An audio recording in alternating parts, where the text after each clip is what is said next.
How are you doing, Les? Doing all right. You have a nice, useful weekend? No, it was boring. Well, that's okay. Wake up, cat. Wake up. Don't wake up the cat. If the poor little cat is sleeping, she deserves to sleep. On the heating pad? Mm-hmm. He took over my heating pad. Well, that's what heating pads are for. He fights it. He fights for it with Jeff.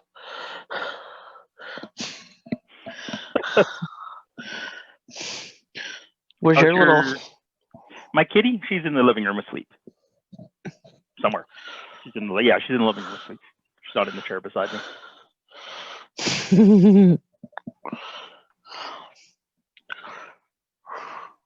Oh, we got one more joining us.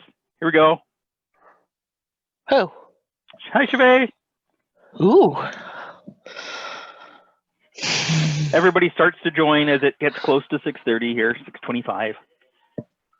And at 6:30, well, recording's on already, but at 6:30 is where I'm trimming recordings. If I can figure out how to save it. Yeah.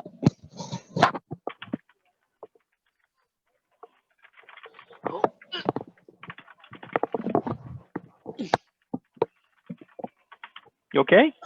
Yeah, just sitting up. Okay. Hi. Sorry, I had to burp. Didn't want to do it on mic. Thanks. Thank you. So I had a success today. Oh. Ooh. Centurion. Oh, you've reached your 100 days. Well done. Woot! Yay! Yee. All right. Now for another 100. Do you let Rifkin know? Rifkin, not yet. Why not? Well, I mean, well, okay, because first of all, I was running it on Brelton's Okay. 100-day pal thing. And so I just finished it today. I did post it to my wall. I announced it. We're such caners. I know. 5-minute military courtesy time and all of that. I've been here for 25 minutes. We are a long way from SCA time. Does Sir Rifkin keep track of centurions? I doubt so Yeah, anymore. I think she gave up on keeping track of those. Well, yeah. Probably after completing it 12 times. Oh, kitty, kitty, kitty, kitty, kitty, kitty, kitty. See? He's hogging the heating pad. Aww. That's what they do. That's what they do. Oh, okay. Pay attention, everybody. We got to be good now. No, we don't. Who said so? What? I mean, come on. Do you know them at all? No more rebellions. Aw, why not? Oh. Lead it. Kingdom of An Tir Spelled that wrong. events. Well, I guess I gotta do that. All right. Whoopsies. Rename. I'm sorry.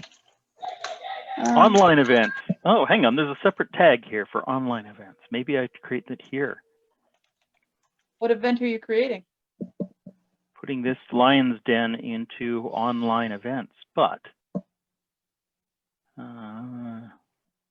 Kingdom calendar procedures. Well, let's read the instructions. Instructions help a lot. Read the instructions? Really? Those Oh, things exist. This is Kingdom law via the online form. Wake up. Kitty, kitty, kitty, kitty, kitty. People outside, I'm looking out the window and I can see Christmas lights. A little early. We were late.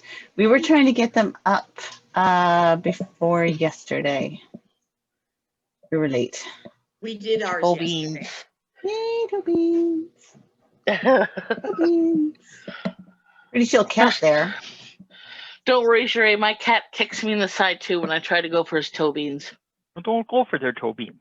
No, it's worth it. It's totally worth it. Not when you get kicked in the face. Well, don't get kicked. Don't try and bite his toe beans. You get a hold of a paw and you press the middle, and then you get the murder mitt. Oh, those Yeah. are adorable. Okay, so these are like Those are great.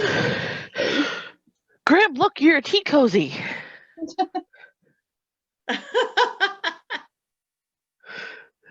okay, but it gets better. Oh. Oh, Potts! Oh, I'm going to mute for a minute. Oh. So, We got more people joining. I'm just going to be And muting kinda- and joining people. I think I'm muted. I'm not muted. no, you're not muted. There you are. Now you are. Yeah, so I make these. this is my favorite. Ah, adorable. Baby Yoda. One of these days I'll Oh, actually you get woke the up, did you? elves to actually keep Right making in the those background.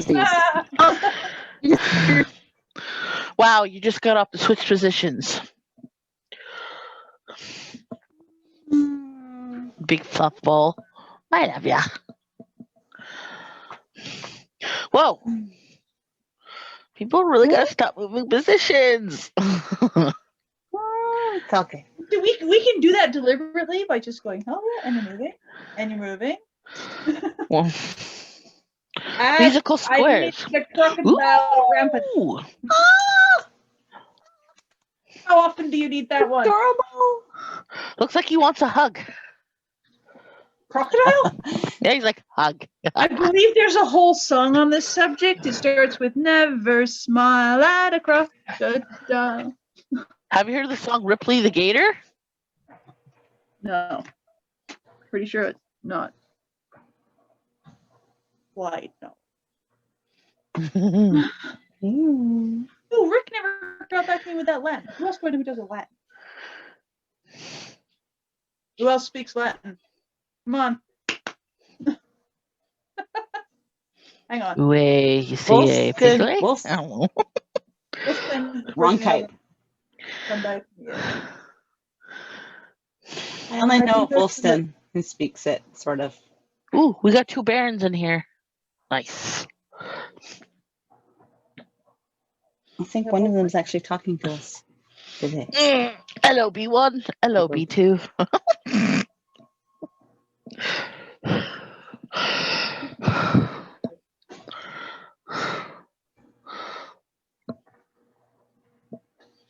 Floof, floof, floof.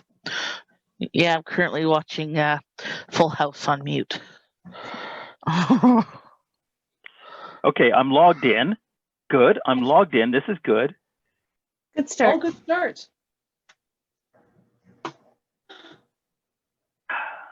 I'm trying to find a way to make going to work tomorrow worth it. Running out of hours. Hey, Jeree, you might know. Who What? speaks Latin?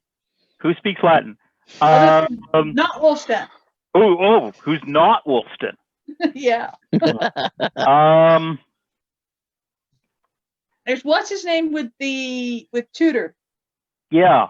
And doesn't what's his name? Sigurd Harold. Iago? Yeah, I'm pretty sure Iago speaks Latin. If he doesn't, he'll learn it over the weekend for you. He just might. Let's go find Iago. That's Michael. Oh, okay, here we go. Online informal gathering or social. I'm going to call this an online informal, a branch. Okay. There's no way to do it for recurring, is there? Nope, you're on your own. Wretched thing. All right, let's make this official. We'll start with next weekends. Never smile at a crocodile. Never Oh shoot! I'm gonna have to use my other computer for this. Oh. Ow! Well, it's not like that. That's not what the other computer is for. Beep beep beep beep beep beep beep. Why are we singing about crocodiles anyway? Because she just did a I have to, crocodile I rampant. have to turn my camera back on. Oh, okay. Crocagator. You weren't paying attention. There's He some wasn't odd here. people around here. Okay, look. Oh, Crocodile. that is in fact a gator. Yes. One half Give of a me lion's gator. hug. Yes, by request. That's for the next achievement. Ah, whose achievement is that? Bryn. Brynmore? Yeah, Bryn Fitzsavric. Yes. Oh, right. Yeah, Bryn. Yes, because he changed his bloody name. Did he register Ah. Bryn, or did he Yes. still registered as Brynmore? I have Brynmore paperwork. Just send me a Raven. check. Okay. What is registered on the ONA is Brynmore Raven. There we go. He needs to change it. Okay. His paperwork's in the pending folder. Okay. Good. I consider that close enough. Good. Yeah, it's pretty close. Need to check. Yes, I'm waiting. Mhm. I've got a few in there that I'm waiting. Right?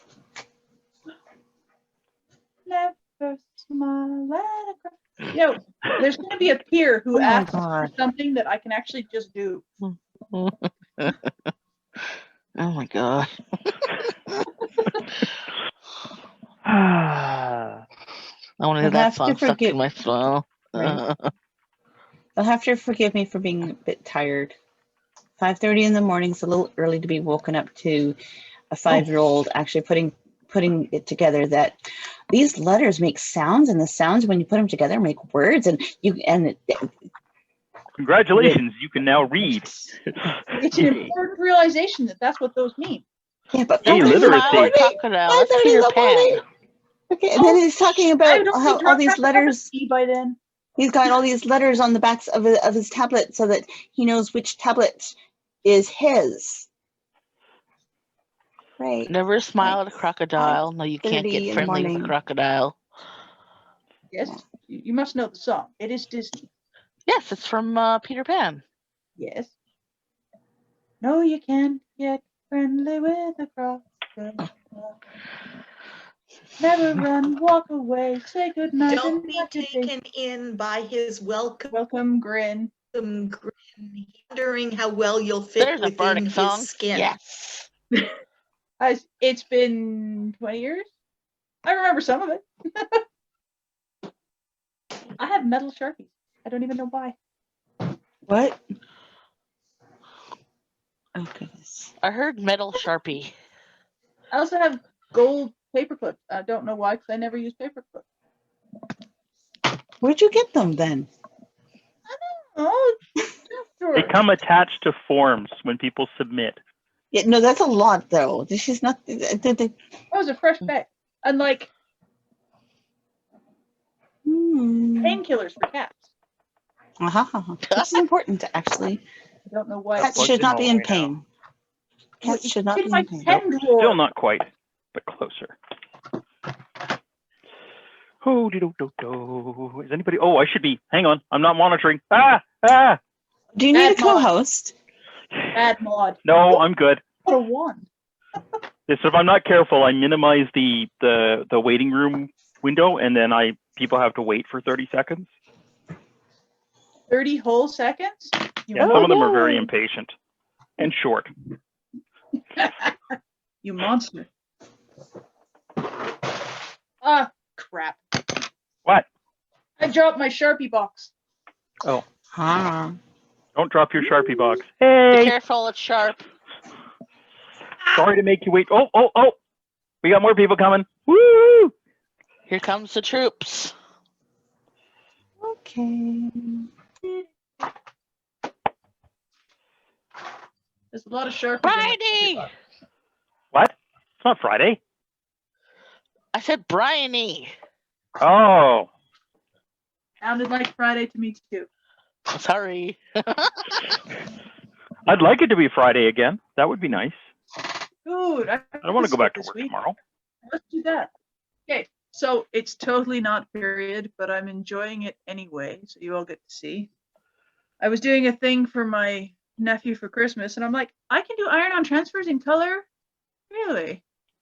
So I did my arms on a piece of cloth. Ooh. Oh my! Oh. I don't know my achievement. I don't know what I'm going to do with Ooh, this we piece have of a cloth. Baron. It's only this big. That's still like really kind of pretty. This thing is big. How do you I don't know do what- that? It's That's dark, it's called wicked. a dark t-shirt transfer. That's not just kinda. That is like freaking amazing. Yeah, I just don't know what I'm going to do with it yet. I would so wear my arms on a sweater. A lot of us would. Can you? I don't think you can iron on a sweater. I'm Not pretty really. sure that's not going to work. Well, that's No, I meant for a think it- t-shirt. You've changed thrones, Kenrick. He upgraded.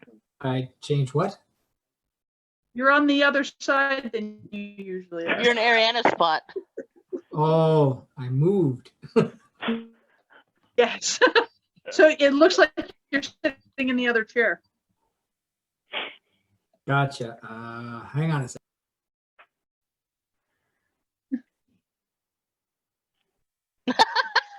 What in the? There we go. What the? Nicely Whoa, done. wait a minute. Okay, Much better. blink, blink, blink. Yeah, just moved the camera and now I'm back in the other chair. Oh, you're in the middle. You're in the middle, in the middle. We have a again. Kiva.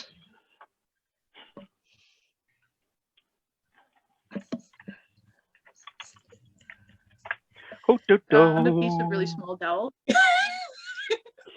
in my desk. There we go. Hi, Zoe.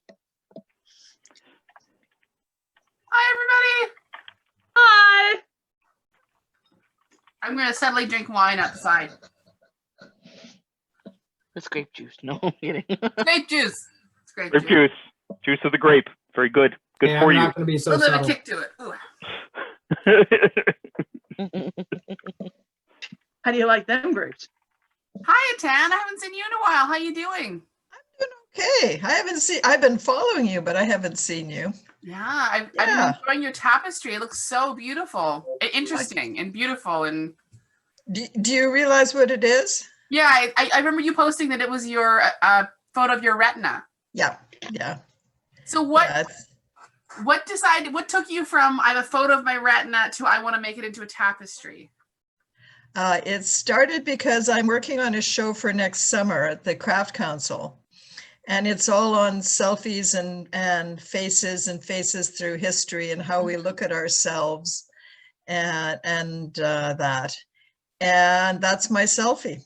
That looks wonderful. When I was at the optometrist, she had it up on the screen and I went, I want to do that. And it's so much fun to be working with different colors and not be struggling over, the quirk of a mouth or the curve of a nose and I that. bet Yeah. shading or yeah. Yep. It's really being fun to do. Yeah. That sounds wonderful. What else? What have other Ooh, people I been see a up to this floofer's week? on the floor. Kitty on the floor. Anyone else doing any A&S stuff this week? Yes. I should. You want me to pick up and show it? Sure. Yeah. It's a bit of a walk. Okay. We need some music.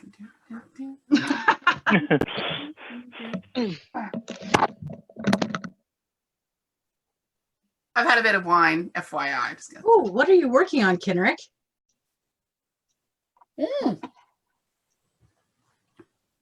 There, unmute. So those are thigh armor. Ah, Wow. new legs. Beautiful. Oh, nice. Oh, pretty. Oh, I Very hit that. Can I hit that? You can try. Not hardened yet. Yes, you can. So it's based off a medieval finding that they had. So yeah, kind of cool.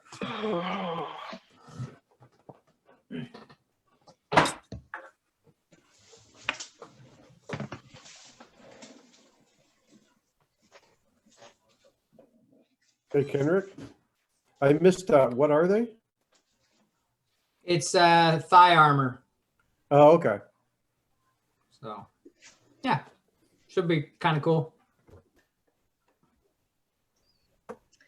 Oh, I'll hit something, it.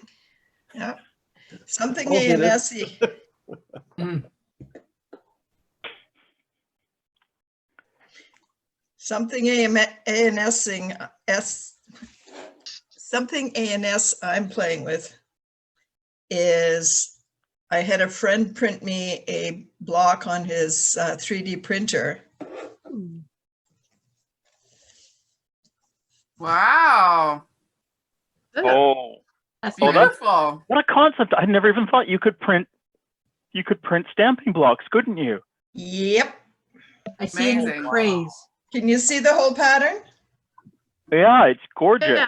Mm-hmm. So now I need people who that's period because it's later period that wants clothing. I'm sure you won't have any problem.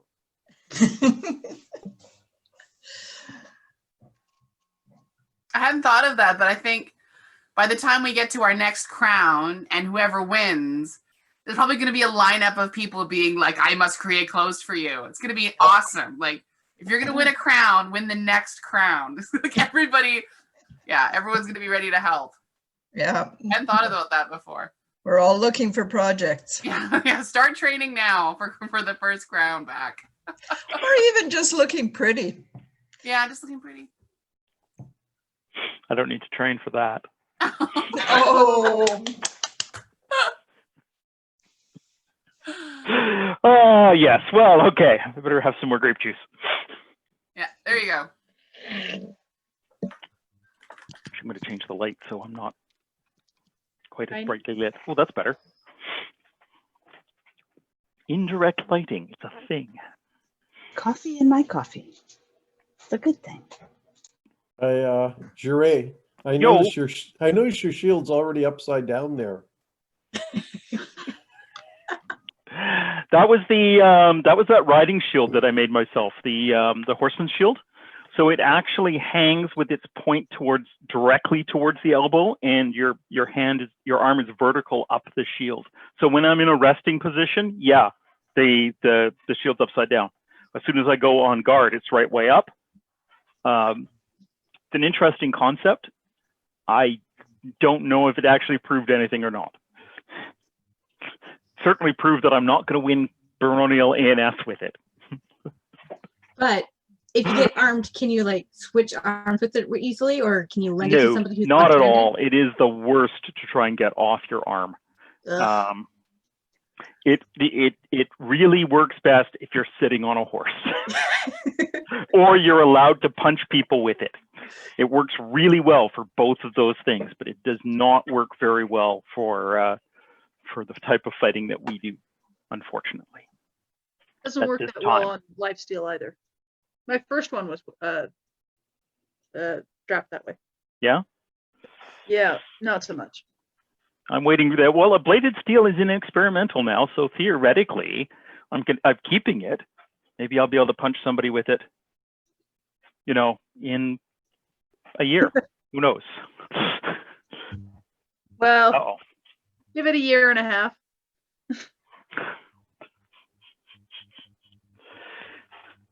That's just to get us fighting again. Hi, Guido. Hey guys. Are you part of the experimental bladed steel, Guido? No, I don't agree with it. Okay. What is it exactly? It's basically Battle of Nations SCA version. Oh, I do not agree with Battle of Nations as well. I mean, I'm fine if other people do it, but as somebody who is a partner who fights, I wouldn't want my partner to participate in that or feel pressured to participate in that. I took a look at some of the rules set, and I don't think there's quite enough safety measures in place to be doing that right now. I think it needs to go a little further. What's part And of the also- culture of Battle of Nations to take your photo in emergency while you're getting your stitches? Like that's like a badge of honor. Oh And yeah. that's like really toxic, negative component that I don't want to have in our SCA. I also object to the fact that they're referring to it as a period combat experiment when it actually isn't. It's still a sport. You can't call it period combat because they're not actually fighting. They're just beating each other into submission with metal weapons and trying to throw them to the ground. Okay. But there's apparently more to it than that, but I'm just not interested. I'm too old for that shit. It was a big part when I lived in Drachenwald. The Battle of Nations was a big thing, and like, did you? Because you were either a part of that or you did SCA, and it was seen that SCA was a little bit less manly because it wasn't live steel. And I just thought this seems crazy. Like the fighting with live steel to prove yourself, the getting cut quite badly and going to emergency and getting cheered on for that. I was like, I don't want this in my SCA. Like. No. I fight with about as live steel Whatever, as like that's good for me. I fight with as much live steel as I'm going to. I'm not gonna push it any further. I know a few guys. They're wackadoodle. I know more than a few. That are in live steel, not the SCA.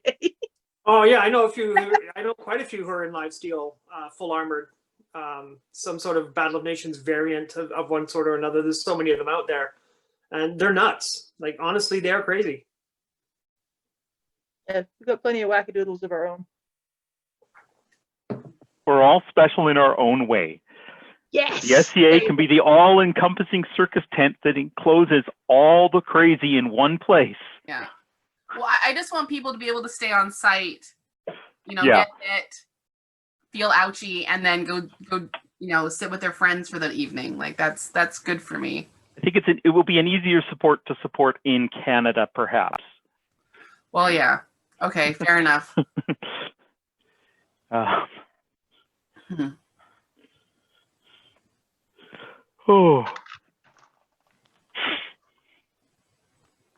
What time are we at here? 6:52. Okay. Oh, how's everybody, all the other newcomers going? Do we have a picture of Woodgie in the background? He's whining at me because he'd like to go outside, and I'm not taking him for a walk just yet. Oh, poor Woodgems. He'll join me in a minute, I'm sure. You are so mean to that dog. I'm just the cruelest. So I was thinking, Jure. Yeah. I was wondering, should we give everybody here who has signed in early as to be a part of our social, should we give them a sneak peek of what's coming up December 27th? Maybe. I'm not actually prepped for that at all. Okay. Because it's on my other computer, which is on the Fair other enough. screens. So Definitely a good idea, though. So I'm just the going An to give you Tir guys, players. let's give you guys a taste. Yeah, go ahead, Jerry. Oh, the An Tir players will be presenting William Shakespeare's A Christmas Carol. Oh my Yes. God. So originally we were going to have December 27th, which is a Sunday, right after Christmas.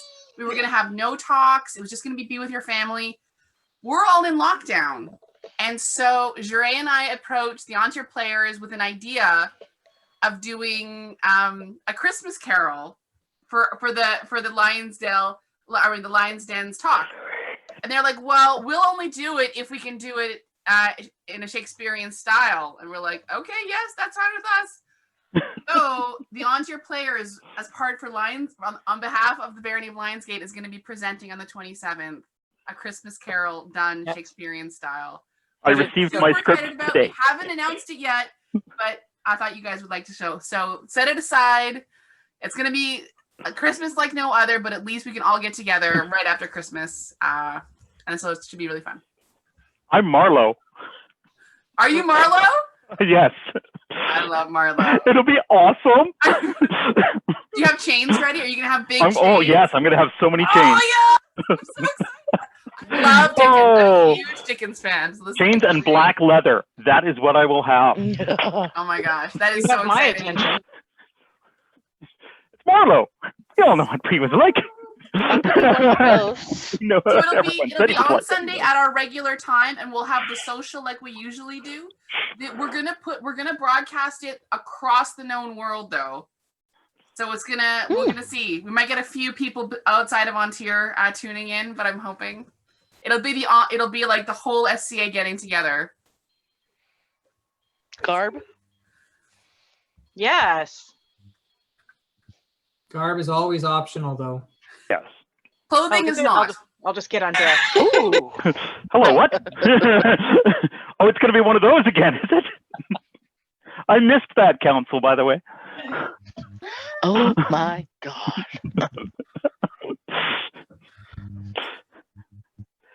Lionsgate. Never change. Mm-hmm. Now, does anybody looking at the list of talks have any questions about what's coming up? We've got a few things coming up in the boiler,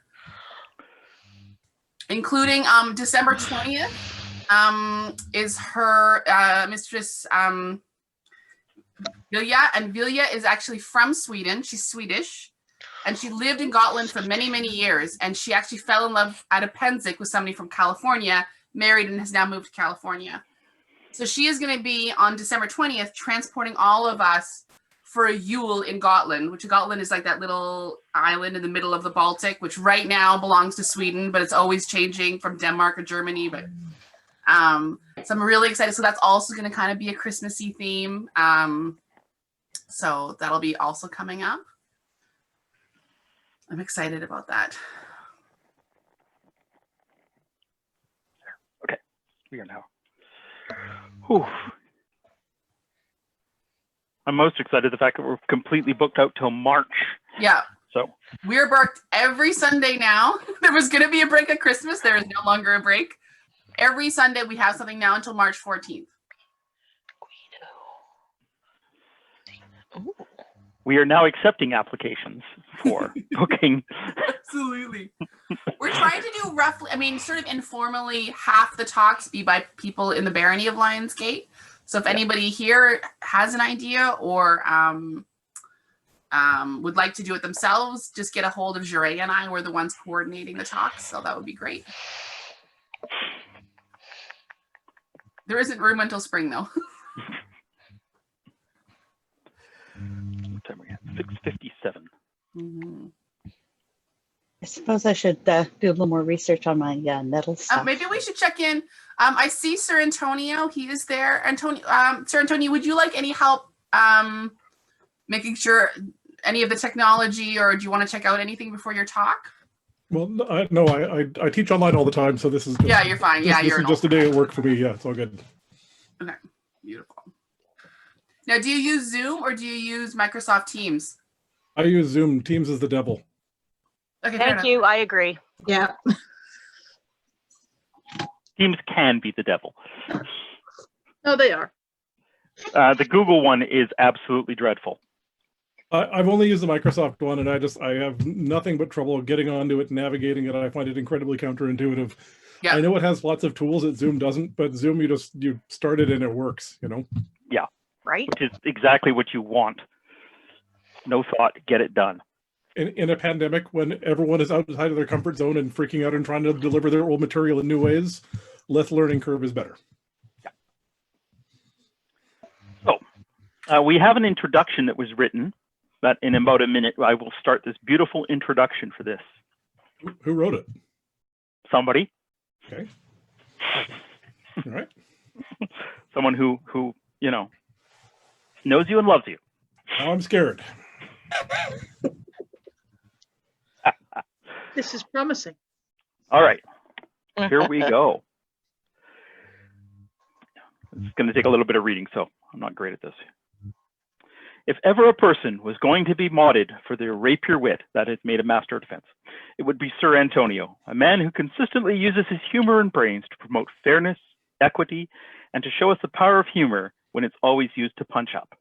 He has many friends throughout the barony and around An Tir, and his voice is carried over many tournament fields in the finals for King and Queen of An Tir. His presence is woven into our kingdom, and we would simply not be An Tir without him. Sir Antonio is also quite old, having received his AOA in September of 1991. For context, Home Alone was playing in the theaters for the first time. In that same year, he received a Golden Swan for female persona development. He remains the only male-identifying player to do so. He became a knight in 1996 during the reign of Skepti and Honora, a full 3 years prior to the release of Episode 1, The Phantom Menace. When made a court baron by Gunnar and Gabrielle in 2004, most of us were off in theaters enjoying Lord of the Rings, Return of the King. The Lion's Den, on behalf of the Barony of Lionsgate, is now excited and proud to present Sir Antonio Romeo Maria de Francesco de Cavalieri da San Gimignano and his talk. Well, thank you. That was very sweet. Whoever wrote that. Yeah. Yeah, some of it was even accurate. Okay. Host, you need to let me share my screen, please. Aha.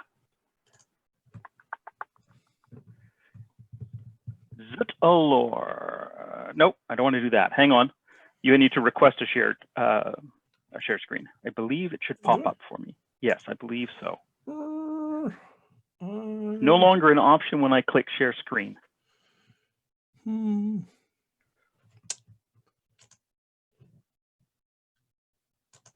They did an update. I don't have a choice. There's no way for me to request that. This is hilarious because I thought we were all confident and cocky that we didn't have to do this stuff. But I thought so too, but this is me foolishly. I will make you a host. This is one way to deal with it. Perfect plan, yeah. Yes, I will change you to you. Just keep an eye on the waiting room.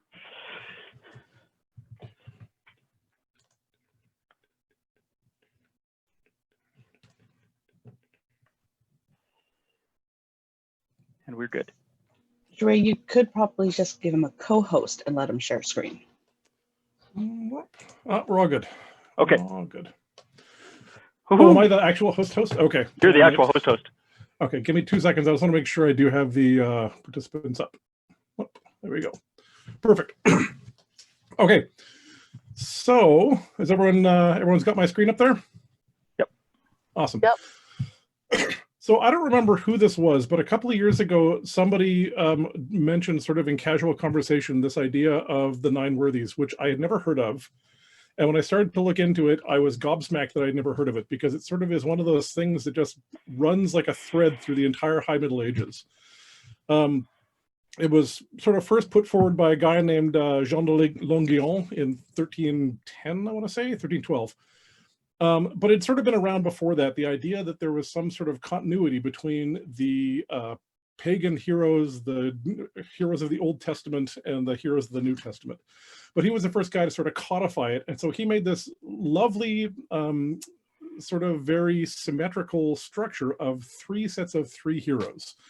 So they're commonly now referred to as the pagan heroes, the Jewish heroes, and the Christian heroes. But of course, in the High Middle Ages, nobody wanted to praise anybody who was Jewish. So they were usually referred to as the pagan heroes, the Old Law heroes, and the Christian heroes. So I will, of course, not be using that nomenclature. So they sort of posit this sort of straight linear progress from the fall of Troy all the way to the Crusades. And they sort of had a number of purposes in the ideology of the Middle Ages. But basically, they were there either to sort of be an ideal to hold up, usually to the disadvantage of contemporaneous knights. Look at you, they're just, raping your peasants when these guys wrote heroically saving the Holy Land or whatever. Or they were there to sort of justify Christian empire by drawing a direct linear heritage from the fall of Troy all the way through the Old Testament, and sort of to talk about the inevitability of the ascension of the Christian empire. Sorry. Okay, so the original 9, which you can see here, there are the 3 pagans on the left over there, 3 Jews here, and the 3 Christians here. So we'll start with the pagans. So I'm just going to give you a quick background on these guys as they were, so that hopefully you'll understand a little more what I'm doing when I start talking about the SCA ones. So the three pagan heroes were Hector, the Prince of Troy, Alexander the Great, and Julius Caesar.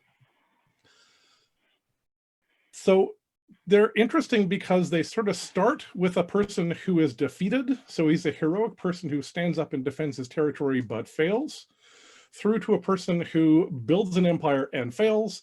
And they end with Julius Caesar, who builds an empire and succeeds. And of course, the Roman Empire set up the Pax Romana, which was sort of the social conditions that were the precondition for the rise of the Christian empire.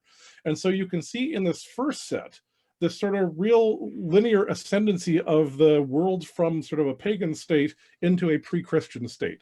And that sort of sets up the idea that there's some sort of linear progress. Now, of course, because nothing can be simple, there's always some complicated paradox. And the paradox is, of course, that these guys are all defeated, and there's this inevitability of fate and the fact that no matter how heroic and famous you are, there's always, the axe is waiting to fall on you. Even there's sort of this cultural linear ascendancy.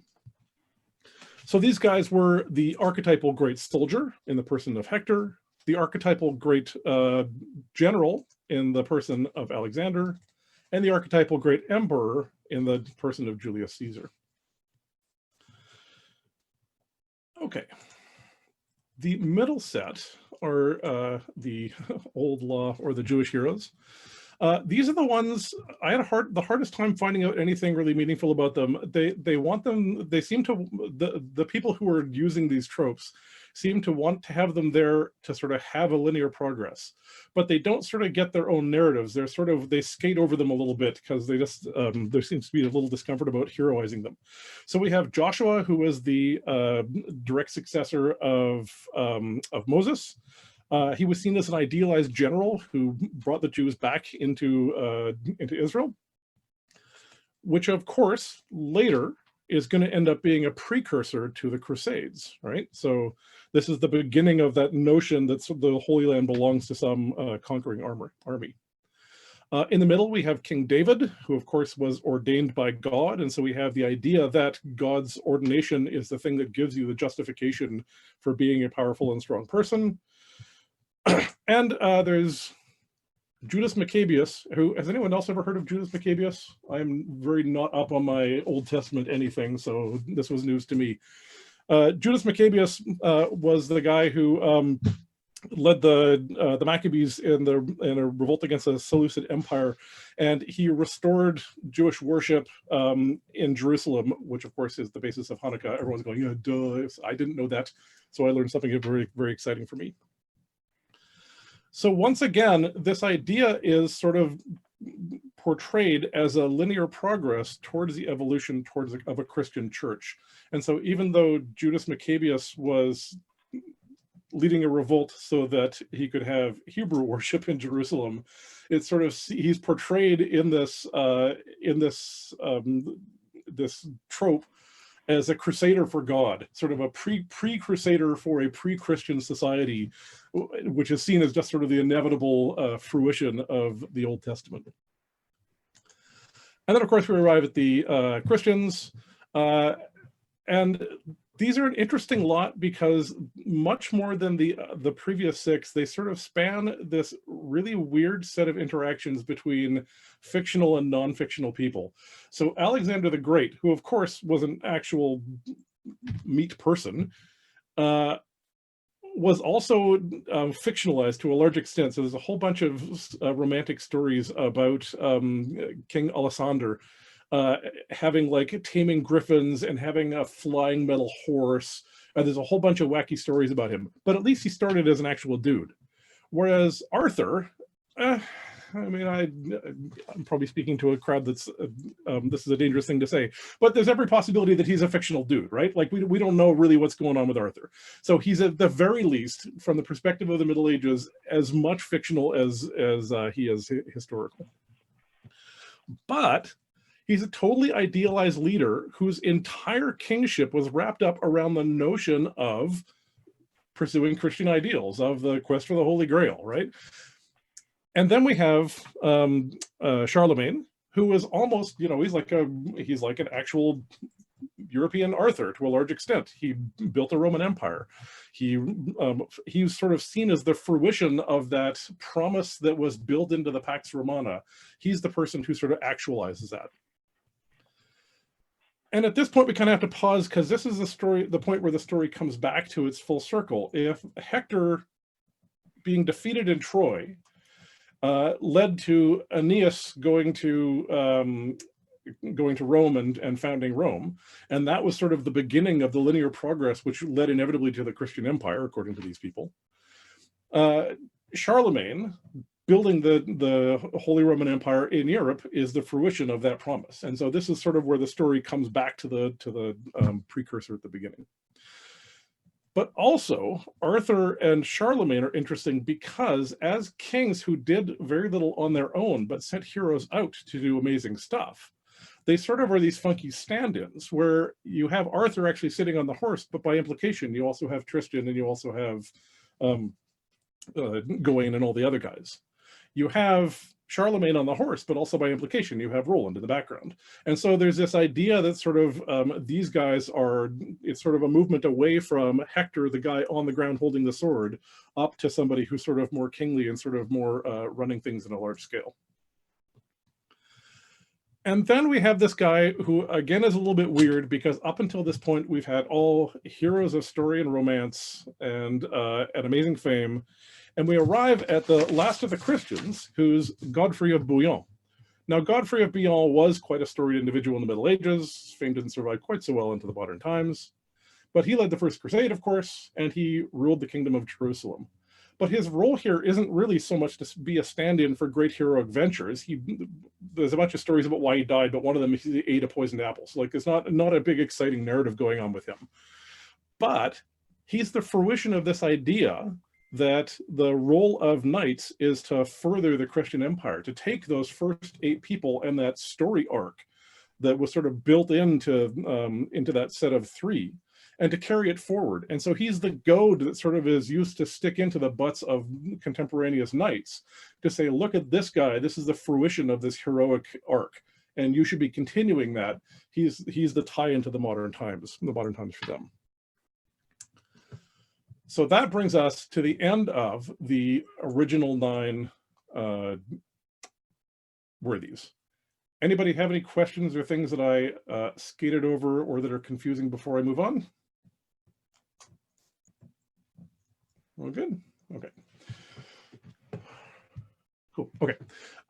So when I heard about this, I immediately thought what we desperately need is the same thing for the SCA. I have always been a big fan of SCA history. It makes me kooky pants that we're a bunch of historical people and we don't spend more time obsessing about our own history. And so I thought I'd put together a set of 9. I thought it'd be really easy. I thought this is no problem. I'll just bang this off in an afternoon. And I got to the first 6. And although I had to cry a lot because there were a bunch of people I would have put in there and I couldn't, it was really, it was not the end of the world. And then I got to the last 3 and I actually got stumped. So what I want to do is I want to walk you through the 6 that I'm pretty confident about. And then I want us to just have a giant fight until Gervais goes to bed about who should be the last 3.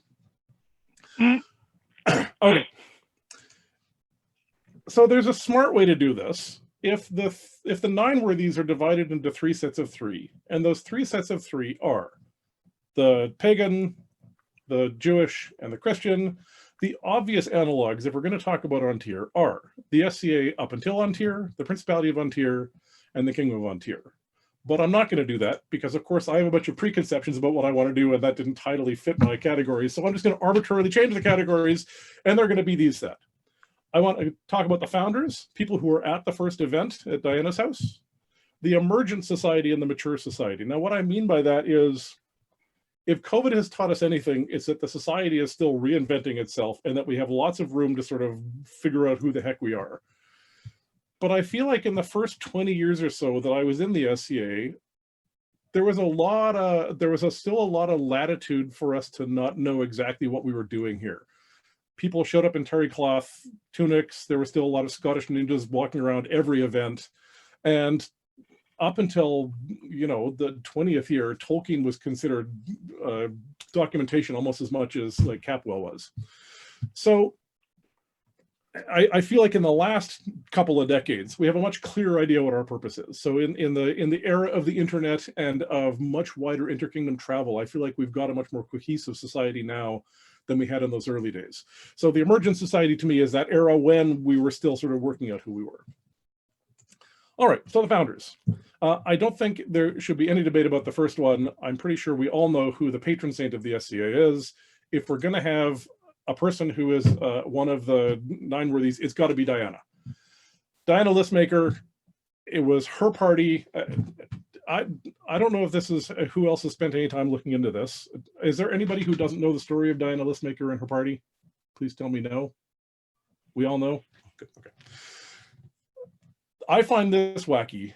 I haven't been able to find a clear story about what the actual story is. There seems to be a bunch of debate about what was the inspiration for that party. It might have been a protest against the 20th century. It might have been she was going off to the Peace Corps.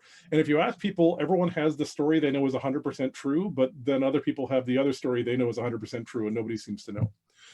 So Diana taught us that we can reimagine the world. And I don't think this is exactly what she had in mind. You know, like that early stuff was all very accidental. But she was the person who taught us that this world is ours to create. And I think that was a powerful, powerful gift that she gave us, that we can dream things and then we can actualize those dreams. And those actualized dreams, like one person having a crazy costume party in the back of a yard, led to what we have now with the entire world covered by crazy weirdos wearing curtains. And I find that a pretty amazing and powerful thing to be reminded of as often as possible. The next person moves away a little bit from that. And he's one of the people I always go to when I think about what the SCA is, why it's here, and what's good about it and how we got here. So again, you probably have heard this story before, but I refuse to shut up about it because it's my favorite. One of my two favorite SCA stories of all time. So the original event, everybody dressed up in armor. They were all whacking each other. Oh, actually, before that, I should talk more about Diana for a second. Diana, one of the reasons she decided to have this party was that a friend of hers was illustrating some fantasy novel covers and had two friends who were doing sword fighting with wooden swords in their backyard. And so this person invited them over because they wanted them to pose to use as models. So that's them. They became later Folk de Weveren and Siegfried von Hoflichkeit. And so Diana saw them and thought, oh, that's cool. I like this. I like this idea of medieval sword fighting. And that sort of inspired the first event to a large extent. And of course, they were the first two guys who ever fought. In the first tournament, in the first round, the first fight was Siegfried and Folk. So Siegfried was not only one of the inspirations of the whole reason why Diana put together the first costume party. He's not only one of the two first people in the entire history of the known world to have strapped on armor and sword fought. He's also the guy who set in motion, I think, one of the central tenets of the current Middle Ages. So at that first event, everybody showed up. All the ladies were in dresses, all the men were in armor. Well, that's not true. Most of the men were in armor. And they were all sword fighting, and most of the guys had called themselves Sir. So this was before they knew they were going to be kings, before they knew there was going to be fealty or anything else. Just all the guys called themselves Sir. But one guy, David the Herald, was really young, and so he didn't call himself Sir. He called himself David the Herald, and he was a squire. And they were all fighting, and they were having a good time, and nobody knew what they were doing, and there were a bunch of medievalists sort of spastically waving their arms around and stuff like that. But Siegfried looked over, and he saw that David was doing really well, and he said, oh, that's awesome. And Siegfried had been in Europe. I think he was in the military or something. He'd been in Europe, so he had this old like Templar sword or something that he had from his granddad, or he bought in Europe. I forget where he got it. And so he walks over to David, he draws the sword, and he knights him on the field. And that was the first knighting of the SCA. And to me, it's really powerful, not just because it's a knighting and knighting is cool, but because that was the thing that made us think that the SCA was going to be status by merit, that you earn status by the things you do in the society and not from any external thing. And so to me, that was like one of the real seminal moments. Now, there was a long history of knighthood after that. A couple of years after this happened, I guess not a couple of years, later that year at an event 3 tourneys later. Henrik of Houn knighted Fulk, and then Fulk knighted his successor William, and then William set the sort of notion of knighthood on its feet, as it were, by having a mass knighting. Oops, where am I? There we go, mass knighting. And he knighted a whole bunch of guys: Bela of Eastmarch, Fulk de Wevern, Jamie the Wokenshield, Karl von Acht, I might have messed this up, and Siegfried. And so there's Siegfried being knighted by William. So to me, this is this great powerful moment, because it was the moment when the notion of peerage, the notion of awards as things which you earn by behavior in the Middle Ages and so on, I think that's super, super, super important. And the final person that I think is super important is Master Beverly Hoghead. Now, Master Beverly was at the first event by mistake. I think his daughter wanted to go and she needed a ride, so he drove her there and said, "Whoa, this is super cool." So he went home and got a crossbow that he had lying around the house, and he was just this giant nerd who liked cool stuff. At the end of the tournament, there was a shield that I think Siegfried had that was an old aluminum shield, and so they set it up on some logs, and Master Beverly shot crossbow bolts at it.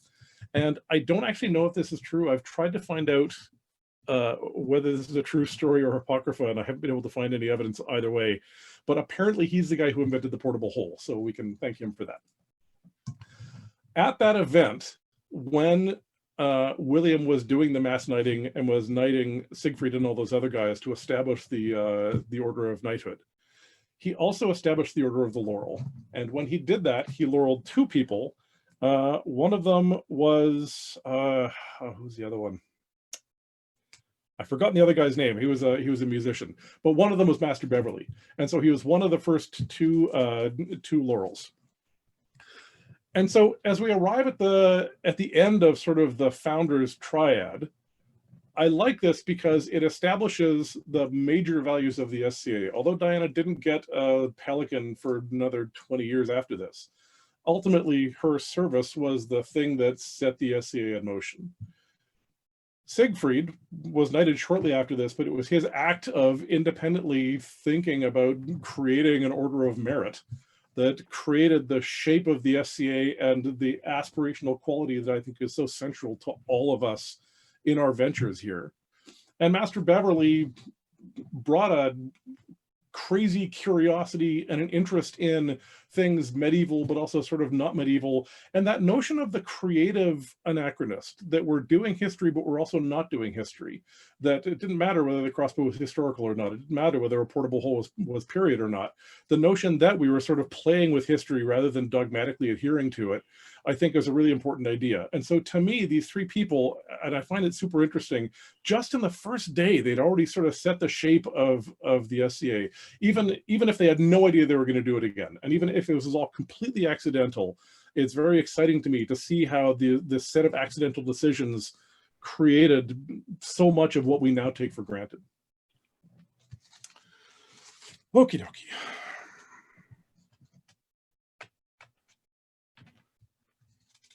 Ah, Alfonso de Castile, that was the other laurel. I knew I had it here somewhere. Okie doke. So moving on to the emergent SCA. And there's one person I'm really sad that I couldn't put in here. Oh no, I'll talk about them at the end of the emergent SCA. Okay, so as I said, this middle era of the SCA was emergent because nobody really knew what they were doing, and they were doing this completely experimental, wandering around trying to figure out what was going on stuff, and that was manifest in a bunch of ways, and obviously one of the main ways was on the field. And so of course the first of our emergent triad has to be Paul of Bellatrix. I resized this like 37 times and it didn't, I still have to redo it. Okay. Paul, as I said, if you ever watch the video of the early fighting, I was going to try and put some on here, but my internet's not good enough to stream video over Zoom, so it looked terrible, so I didn't bother. If you've ever watched the very early videos of fighting, they're exactly what, like they're way worse than any beginner because they had no idea, right? We're really fighting really is standing on the shoulders of giants, and they were the giants whose shoulders we were standing on. But they were a bunch of university students with no martial arts training at all, and they were very silly and spazzy. But of course, Paul had a bunch of martial arts training. So he came in, and in 1971, he invented the snap, and everything changed. The snap dictated the idea of a powerful shot. It dictated the idea that there was technique that you should actually learn in order to become better rather than just beating people on raw talent. Presumably, it made this kind of fighting with just a helmet and knee pads no longer safe. It's just horrifying to me, that bottom right picture there of Paul practicing safety. But it led to something else. In the same way that Siegfried's initial crazy decision to knight David the Herald initiated this sort of tumbling idea, this emergent idea of knighthood and peerage and so on, so the snap led to this kind of technical arms race that I think launched fighting from sort of this really casual hobby into something technical and exciting. Yes, those early videos are totally available on YouTube. If you just Google early SCA fighting, there's like hundreds of them. And if you can't find them, let me know, because I've got them all bookmarked. So the snap, of course, Paul invented the snap, and he went and he instantly won crown because nobody could stop it, because it was, compared to what they were doing, lightning fast. So everyone said, well, you have to teach me that. And he said, let me win one more crown and I can. Then he did. And then he taught everyone the snap. And so they were all hitting him. And he said, well, this sucks. So he invented the punch block, because the punch block was the natural solution to the snap. And then he won another couple of crowns, and everyone said, teach me that. And he said, okay. And then he had to find another problem for that. So he invented the snap offside, because if you're punch blocking, when someone throws a snap, you get really out of position with that initial punch block, and it opens up your offside and you get slammed in the head. And so although this was all Paul doing all this work, it just sort of led to this, here's a technological advancement. And then as it becomes widely spread, here's the problem. It creates a new problem that we've got to solve with a new technological advancement. And you can see that happening now in fighting, where fighting has just gotten better and better and better. And every time someone develops some new trick in the bag, fighting just jumps forward, right? The use of the low profile thrusting tip just changed everything completely.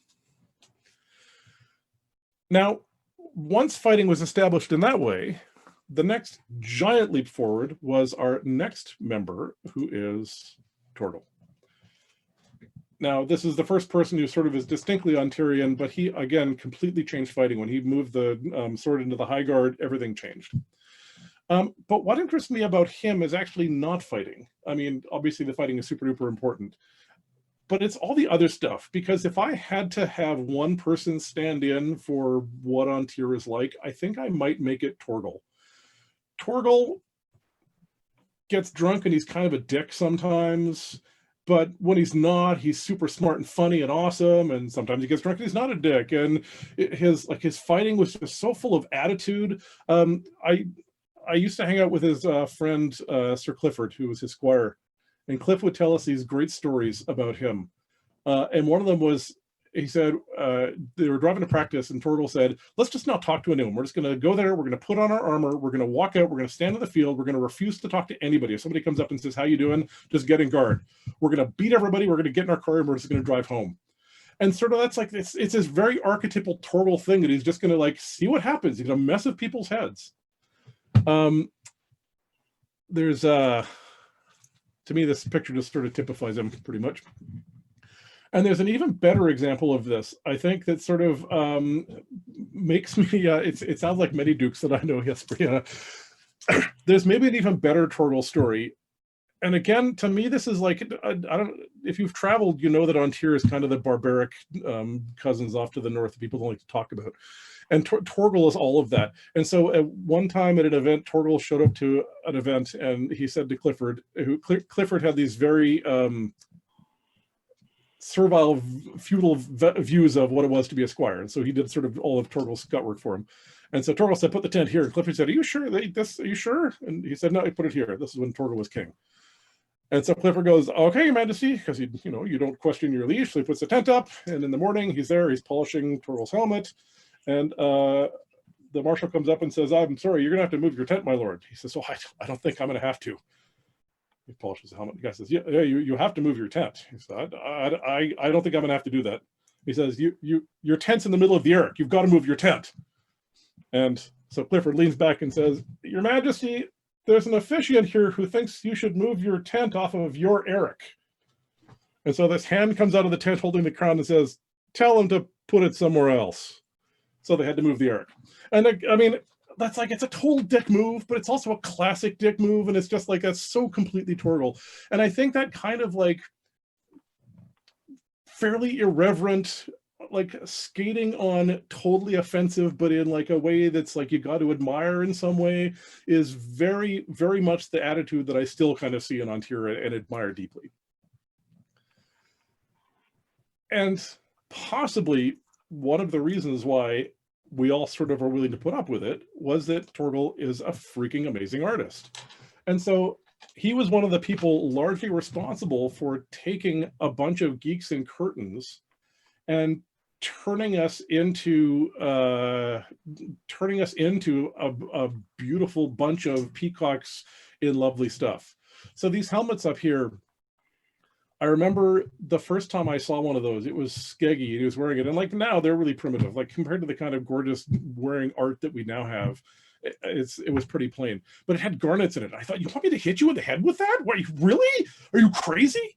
And so Torgal, along with the Varangians and Steingrim and those guys, just completely changed the aesthetic of An Tir and made it, I think, a much more beautiful place. Anybody who was privileged to go into the Varangian encampment, it was perfect. They had rules saying like you could have any non-period stuff you wanted in your tent, but you couldn't have a non-period bucket or anything. But, and I think this is the amazing thing, if you came in there and you had a bunch of non-period stuff, their solution wasn't to look down on you and sneer. Their solution was to say, how can we help you get more period stuff? And it was just so inviting, and it was so uplifting. It was, they were really concerned about improving the game, not just for themselves, but for everybody. And I think Torgal had a large role in that. Now, it was a little bit hard for me to include Torgal and not Steingrim, but there you go. I guess this is sort of like Charlemagne. Torgal can be the stand-in for all those guys. Now, I suspect with this crowd, I'm going to get away with this next one pretty easily, but I think this is to a large extent the most biased inclusion in this entire cycle. The last person I have in the emergent triad is actually two people. And of course, it's Gerhard and Amanda. Okay. These two were the SCA. Like if you grew up at a time when they were Baron and Baroness, they just embodied everything about the SCA. And I remember, I think a bunch of people on this call had the same experience. I remember when Amanda died, and I went to her funeral. And I'd always thought of myself as one of Amanda's special favorites. Amanda had made me her bard when I was quite young, and that was one of these real moments that, you know, as the introduction said, I'm known for being a person who stands up and does presentations in the SCA, and that's all Amanda. That was Amanda encouraging me when I was, you know, when I was a young kid in Lionsgate. And I went to her funeral, and I was surprised that everybody thought that. We all were her special favorites, and it was like, on the one hand, it was sort of sad because that was me. On the other hand, it was great because somebody told me that the Kendall's superpower was seeing people, and it's so true. They saw everybody and they lifted them up, and I think that's a thing which is beautiful and which it's still present in the SCA, but I think definitely a light has gone out of the world in that regard. Now, this is something I've just been thinking a little bit about. Baronies in general. And in the old days, of course, there was no set term limits. You got appointed as the Baron and Baroness, and you stepped down when you want to step down, but you could run as long as you wanted. And that's how we got this giant dynastic thing. And now it's quite a short run. And it's a lot of work, so I understand why people would be glad to leap out after 3 years, but I do kind of miss the continuity that was there with a longstanding Baron and Baroness. It's one of the things that makes me sad about the SCA is that, like I was saying at the beginning, it makes me crazy that we have no sense of our own history.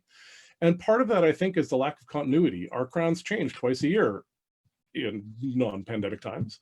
Our officers change every couple of years. And so there's no sort of rock for us to tie our identities to. And I know to a certain extent, households and just like people's friends fulfill some of those roles. But those are really informal structures that don't have the same kind of anchoring. And so when I'm God Emperor of the universe, we're having very long term limits on barons. I think having longer baron stays. We have more royals opposed to praise them. That is, you are not wrong, Brianna. You are not wrong. And it's not that I think the term limits. I think the crown should be 6 months. God help us if we had crowns who lasted for longer than that. But it would be nice if there was something that had some continuity, you know, other than my frequent absence. Okay, so once again, then, if the first triad is service in the person of Diana, martial prowess, and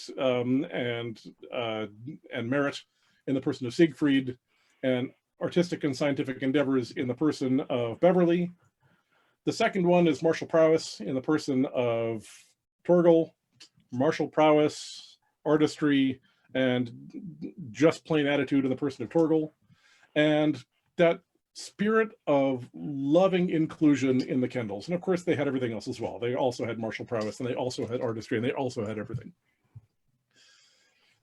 But just as with the original Nine Worthies, I like that these sort of are replicating triads, but emergent replicating triads. So they're dialectic in that they come back to the same place, but there's sort of a progress as they recycle.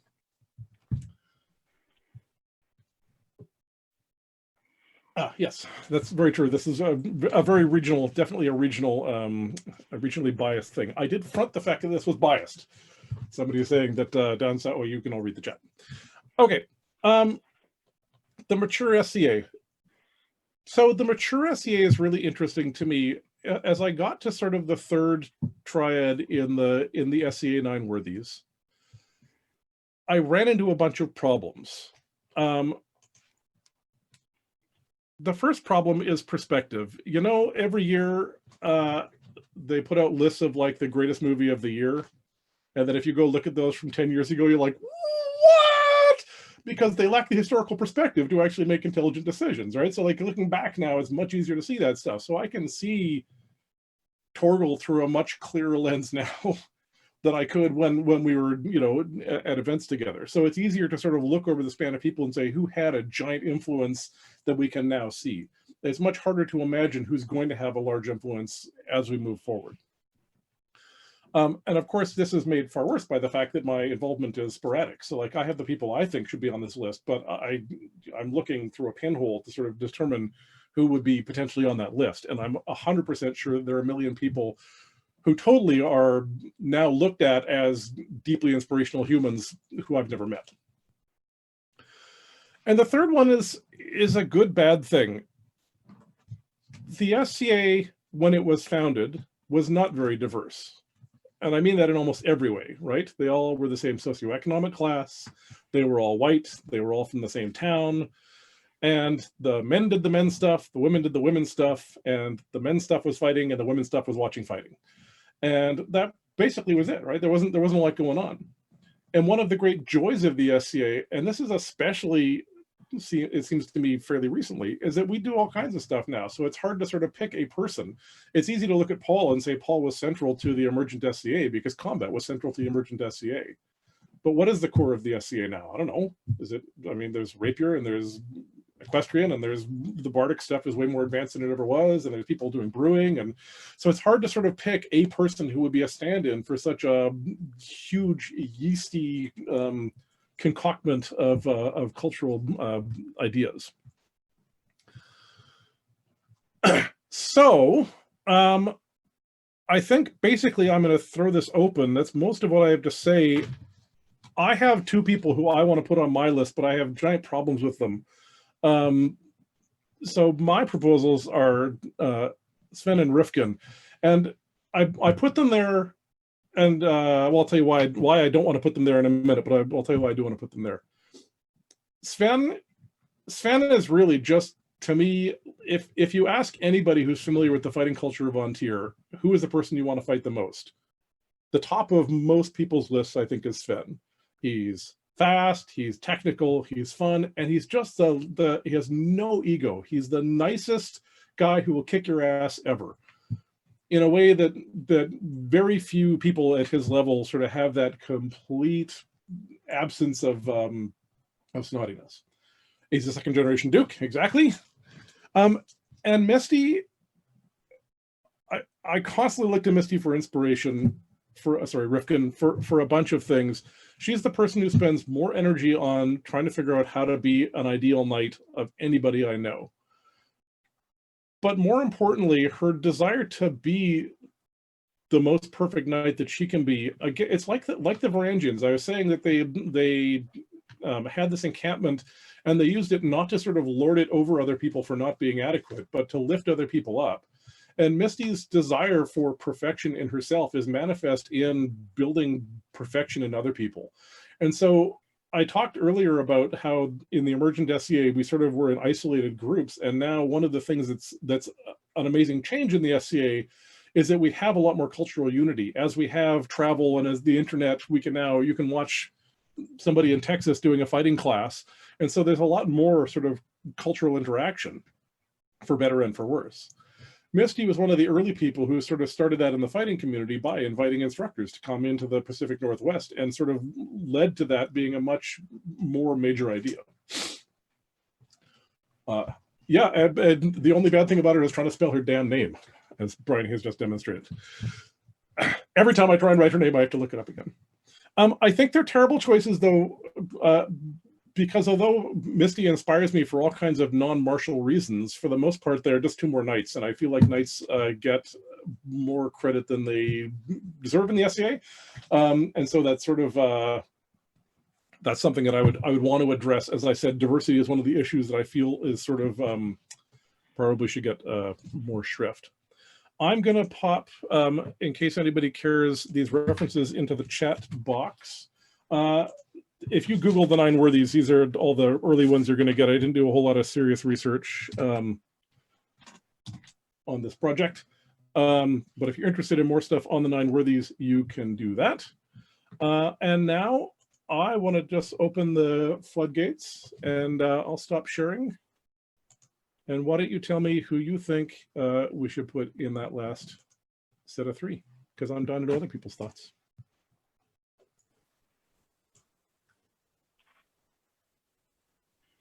Ooh. Everybody can unmute now. Apparently I was, in fact, unmuted the whole time, which is bad. I have an idea. Uh-oh. Yes. I think one thing a lot of people in An Tir don't know is for a long, long time, we had very strong, very capable, intelligent, kind kingdom seneschals who all happen to be women. And they still form a fairly informal committee that a lot of stuff that happens and gets approved in this kingdom go through because of their institutional knowledge and what they've done in support and what they've given in support of this kingdom. And I could think of nobody better than Baroness Bridget. I think she typifies that person that has sacrificed a lot of her own time to support the kingdom, always listens to the crown, always puts her best foot forward in terms of how she wants the crown seen and supported, and has given so many years to An Tir. So that role that forms the backbone, very unseen in An Tir, and I can think of women like her. Her Excellency Viscountess Lenora, she's a Roman persona. Julia. It's like that, but a Roman version of Julia. Kind of a form, and a lot of the initiatives going on now, including the Kingdom EDI Council, all of that, those women have helped support behind the scenes. So that's somebody I could think of, possibly. Well, and not to like as you are just learning, the process of excluding people is hateful. But the nice thing about that group of people is that Bridget could be a stand-in for the entire group, right? So yeah. Right, this woman, yeah, exactly. as the women seneschals of An Tir, She sort of has this Arthurian sort of yeah, filling in Archetype. the Archetype.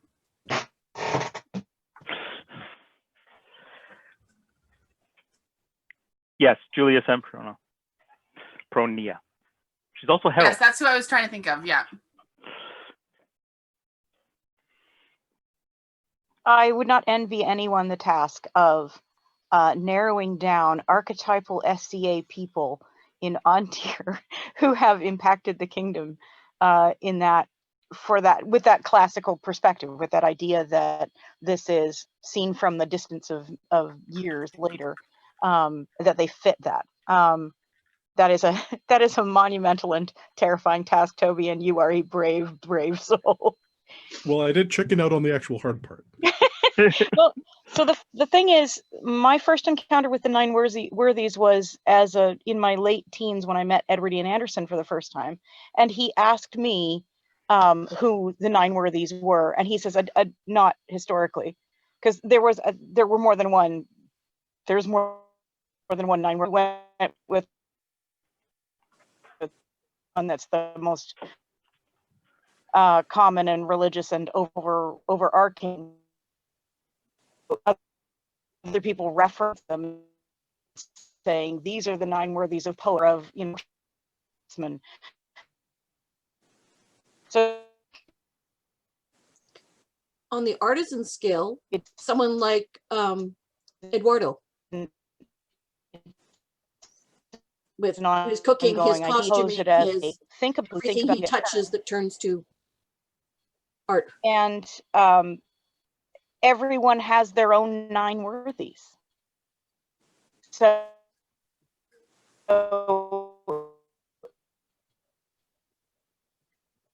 Brianna is totally cutting out all the time. Yes. To circle back to Eduardo and the concept of, am I echoing? Or is somebody else talking? It's still Brianna. Now you're circled.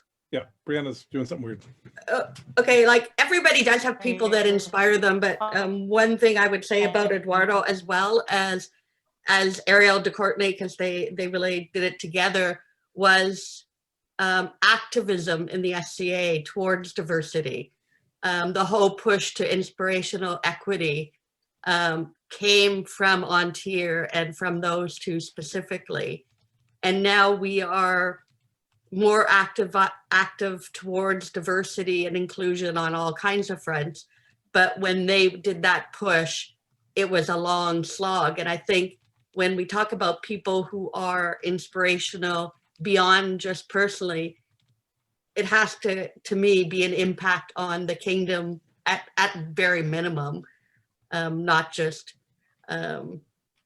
somebody personally. And I think that's one thing those two for sure had.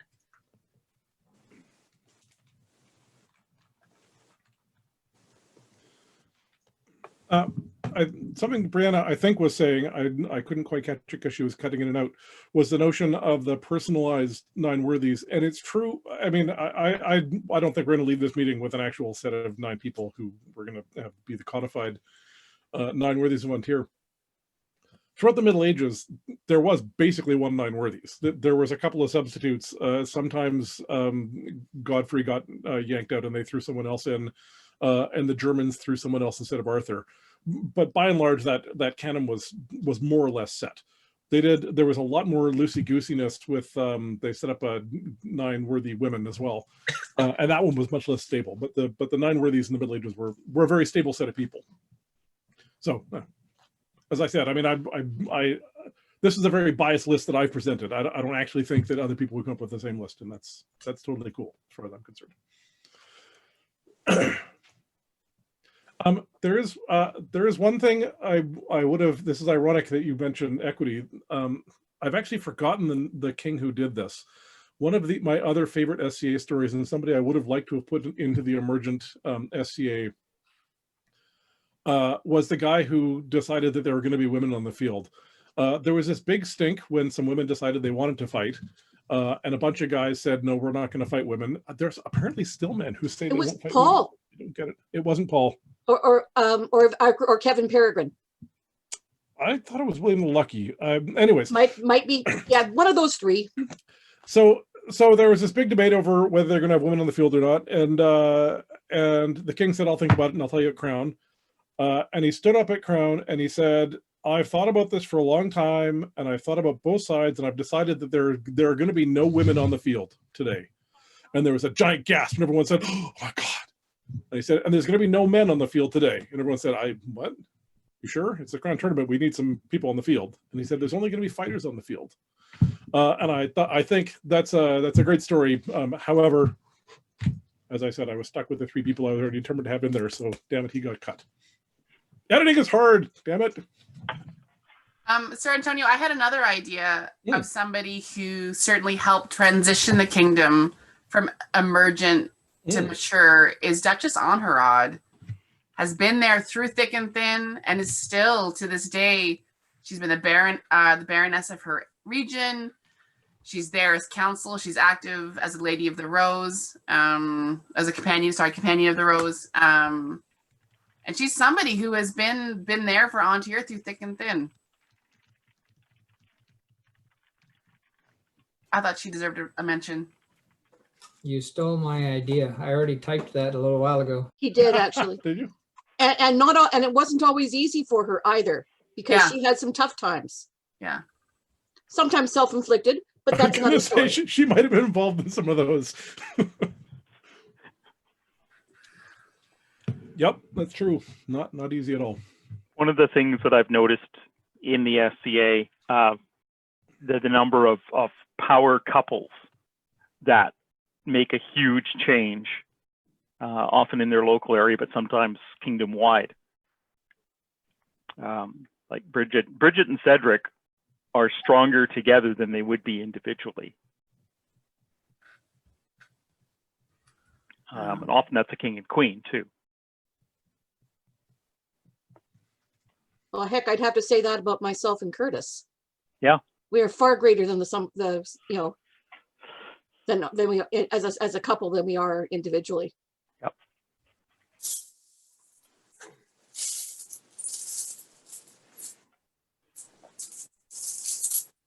I'd also like to say something just maybe aside for a second.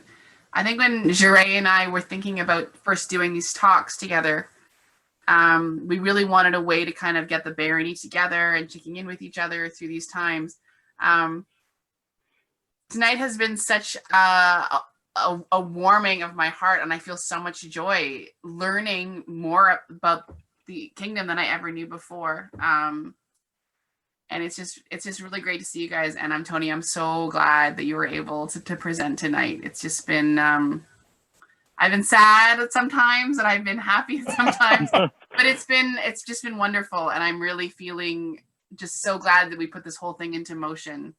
Because it sort of feels like this talk is kind of bigger than Lionsgate. This is about An Tir tonight and a bigger idea. Well, I'm glad you had a good time. I'm enjoying it a lot. Good.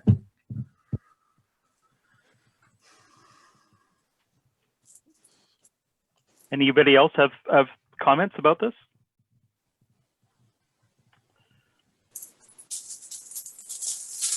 What are you doing? Antonio, sure, Antonio, I don't know. I think a lot of people here know you, but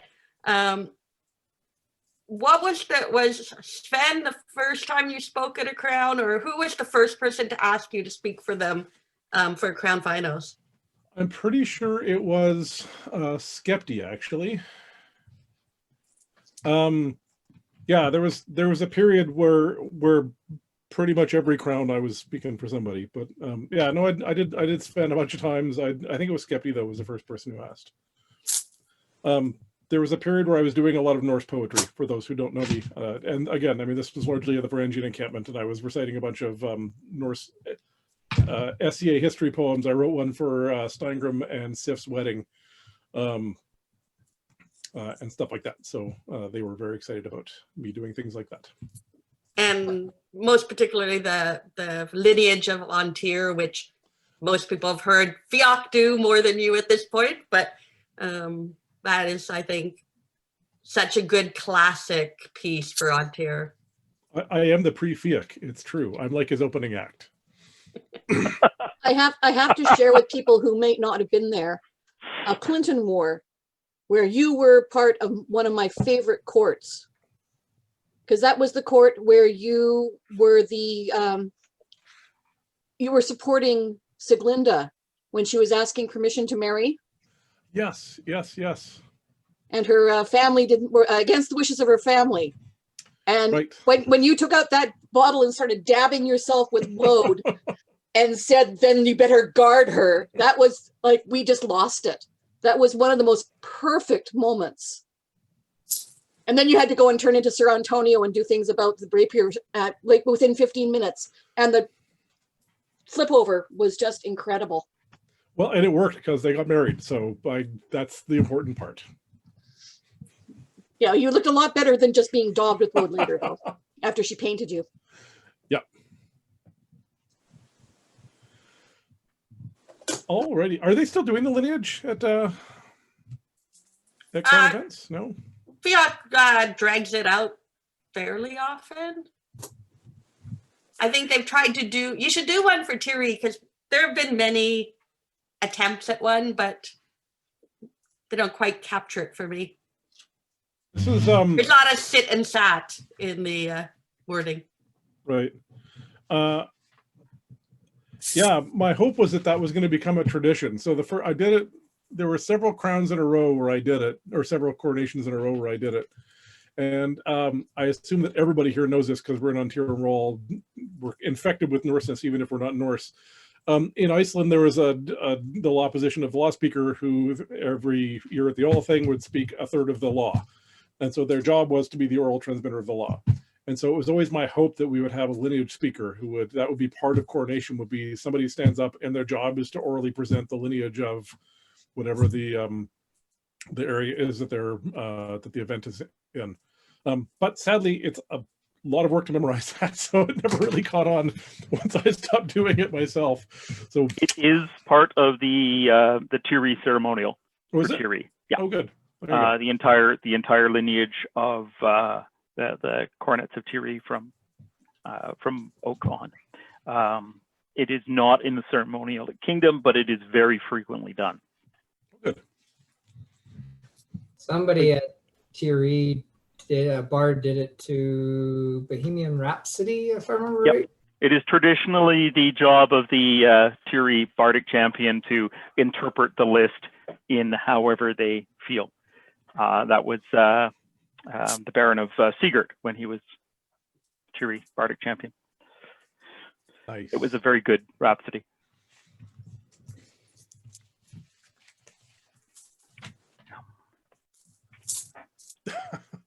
Yes, courts already are 9 hours too long. It's true, but they should cut out everything else. It's clearly the solution to that, Brianna. It is one of the most important pieces, knowing our own history. Well, clearly I think so, or I wouldn't be here. Well, that's what I loved about when you just jumped in and did that intro for my pelican ceremony, which was super cool because you just pulled it right out of your butt. But that inclusion of sort of a history of peerages in the SCA, which I don't think enough people know about, and to make it more about or include that as part of it was really cool. I was actually looking for the video, which I couldn't find because I wanted to cut out that part to put up for in the group here, but could not find the video for some reason. Well, if you ever track it down, let me know. I don't think I have any video of me doing any of the presentations I've done at court. I do have it. Oh, I just don't know where. If you track it down, let me know for sure. Yeah, pelicans are funny because unlike the laurels and the knights or any of the other peerages, the pelicans were an imperial invention. So back when the Imperium was the Imperium. So it wasn't a crown prerogative. It was the board decided that they were going to initiate this notion of doing some sort of service award. And because right at the time, the board was trying to get out of the medieval aspect of the SCA and become merely an administrative body, there was actually quite a to-do about whether or not the kingdoms were going to be the people to administer this or the bod was going to be the people to administer it, and that ended as it should. But I just find that one intriguing, that was sort of dictated from above rather than organically built from below, unlike all of the other peerages, which Yeah, originally, what we would now consider pelicans were given laurels. yeah.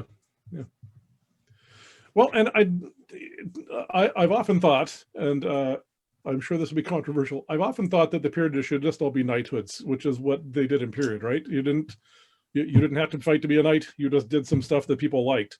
And so we could have had knights of the field, knights of the laurel, knights of the pelican, knights of the other, blah, blah, blah, blah. But again, nobody asked me, so probably luckily, nobody asked my opinion of any of this stuff. So Sir Antonio, do you have your 3? I mean, you've asked us for ours, but we haven't asked you for yours.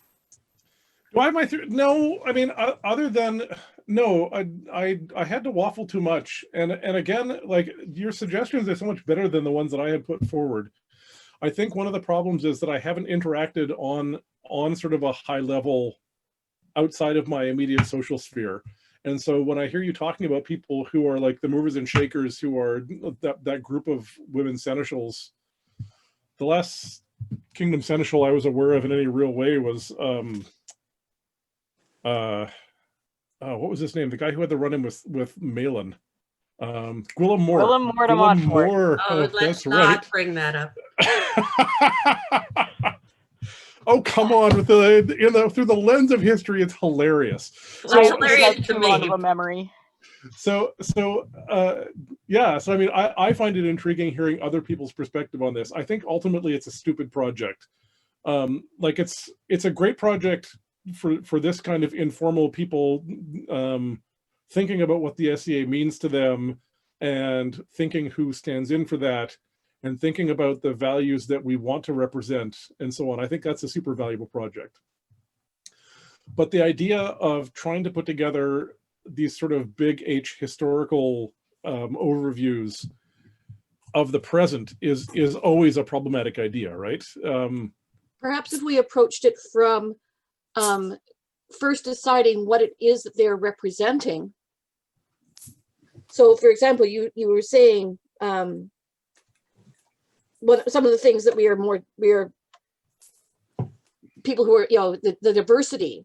So in what ways are we diverse, and sort of take one for each, sort of, narrow it down to 3 ways of diversity, and then choose an archetype for each one of those.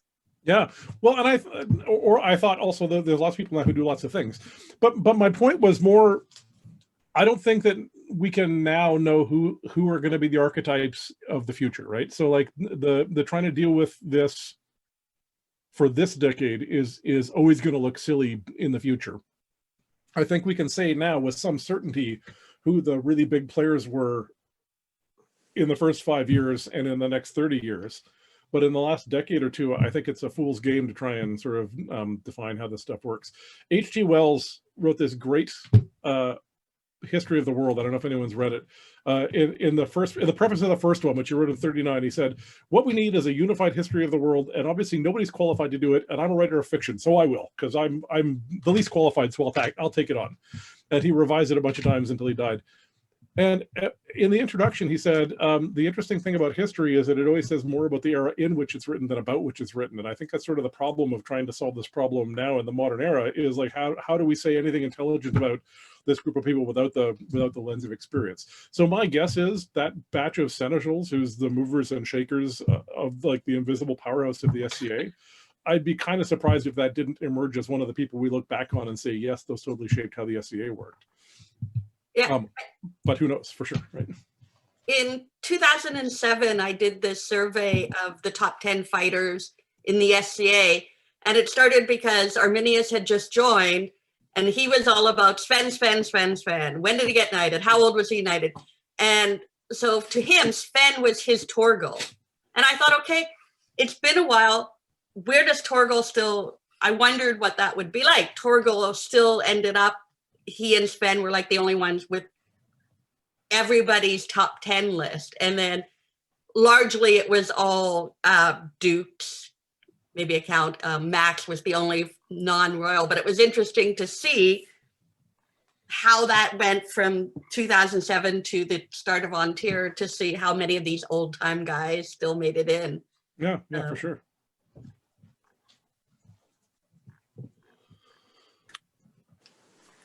One of the 7 legends of the SCA. Are there 7 codified legends of the SCA? Another one to take a look at is who are our lions?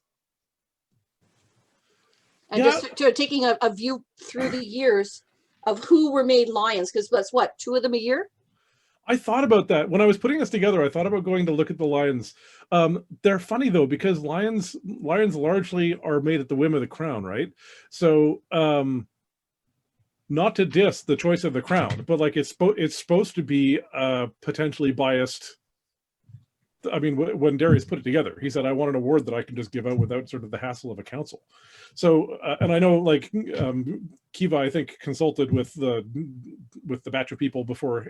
They do that now, right? They consult. Yeah, but it's much, I feel much less about sort of a historical overview and much more, you know, the women. Or a snapshot of who the king at the time felt was a worthy. Yeah. So basically, like any peerage, I guess. All the lions of An Tir, they sort of put in who they feel is their sort of top 10 choices. Oh, cool. And so you're, as the crown, they give that to you. So they don't. It's not a cohesive list, but it's like this lion thinks these are their 10. And so if you're gonna pick somebody, you certainly want it to be somebody who's on some of the lions list. Like you can't be a totally unknown number. Yeah, so there is some communications with the lions and with the crown. Yeah, probably just as well that he chose who he did for the first lion. I confess I'm sad to hear that. I really like the idea of like this completely whimmy. It's like a court baron, but actually means something. Kind of, you know, like the really super powerful thing. Oh, come on, landless white trash. I'm not saying that getting my court barony wasn't a proud day for me, but really, it's like the most completely arbitrary award in the entire SCA. Which meant that they really wanted to give it to you. Exactly. I felt qualified. I don't know. I think it's a great award. Me too. I didn't turn it down. Considering how hard they had to chase you, Miles. Yeah, well. I think too with the lions, Ulf has pointed out that it is still completely their whim on whether they do it. They do get the, but I think that's developed over time that they ask for that feedback. But I also think the first bunch of crowns who picked lions had an easier time because they had these legends to draw on.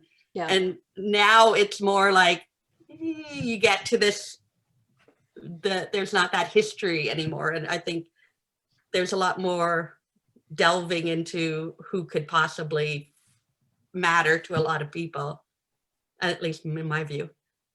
Well, and exactly the problem we're having here, right? It's easy to pick the top 3 founders. That's no problem. Yeah, I agree completely. Yeah, stupid bar constantly rising. Alrighty. I feel like that is rounding it off somewhat. Does anyone else have anything they want to throw in here, or should we wind her down? I think that sounds pretty good. I think I think on behalf of the Barony of Lionsgate, we'd love to say thank you so much for presenting today. I learned a lot I didn't know before, and was able to see photographs of people that I heard of before. So it's just been wonderful. I feel my heart is full hearing your stories and seeing everybody online. It's been great. Do you guys all know the Kingdom of the West has like the best history resources ever. So if you Google Kingdom of the West history, they have an amazing database of old sort of old documents, old photographs. There's a bunch of the old timers have a running sort of, this is the one thing you want to read the comments. They have like running arguments with each other about what happened and how it happened and so on. That website is totally worth digging around in. So if you are ever interested in SCA history, just pop over there. It's an astounding gift that they have given us. full of interesting stuff. Just out of curiosity, how many of us were Westies to start? I don't. When did An Tir branch off? 1982. Oh, I'd be right on the edge then, because 82 was when I joined. We figured Island Fiona was the first child conceived in the kingdom. So I think we decided here tonight that Antonio's going to do a video recording of the lineage of An Tir for history, right? Is that what we I think decided? that was all decided. Yeah. Sure. I'll see if I still have it. It probably needs some updating. I'm gonna guess that I'm like 10 years out of date. Okay. I already have written down that I need to write one for Thierry, so I'll see. I'll put this in my copious spare time. And then decide what style. Well, I'm a one-trick pony. It's going to be in some sort of Anglo-Saxony, Norsey kind of verse. It's almost like they designed it for oral presentation or something.